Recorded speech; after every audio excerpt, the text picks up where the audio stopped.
আমরা চাই আমাদের জীবন নিয়ে যাতে তারা সিনেমিনে না খেলে, সান্ত্বনা দিলে হবে না, প্রতিশ্রুতি দিলে হবে না, আমরা এই বাস্তবায়ন চাই। আর কোন কাজ খবর করে চলবে না, আমাদের অবিলম্বে নিয়োগ দিতে হবে। আমাদের নিয়োগ দেওয়ার পর 19তম শিক্ষক নিবন্ধন নিয়ে আপনারা ভাবুন, 19তম শিক্ষক নিবন্ধনে প্রিলি এবং ভাইভা পরীক্ষার মাধ্যমে নিয়োগ দেওয়া হবে। কিন্তু আমরা প্রিলি, রিটার্ন, ভাইভা 3 ধাপের পরীক্ষায় চূড়ান্ত উত্তীর্ণ হয়েছি, আমাদের সাথে কেন বৈষম্য করা হবে এটি জানতে চাই।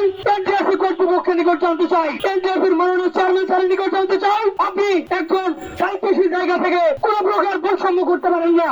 আমাদের যারা সুপারিশ পরিষদ সহযোগিতা রয়েছেন আশেপাশে, আপনারা আমাদের মানববন্ধনে স্বতঃস্ফূর্তভাবে অংশগ্রহণ করুন। অযৌক্তিক দাবি অনেক সময় বাস্তবায়ন হয়, যৌক্তিক দাবি কোনোভাবেই বাস্তবায়নে বিলম্ব হতে পারে না। আমি বলতে চাই 2023 সালে সার্কুলার হয়েছিল, 24 সালে আমরা ভাইবার পরীক্ষা দিয়েছি এবং 25 সালের 4 জুন আমাদেরকে নিবন্ধন সনদ দেওয়া হয়েছে। আমাদের সনদের মেয়াদ রয়েছে, নয় সময়সীমার মধ্যে রয়েছে। আমাদের নিয়োগে কেন জটিলতা করা হবে? এনটিআরসি কি দায়িত্বশীল আচরণ করবে না?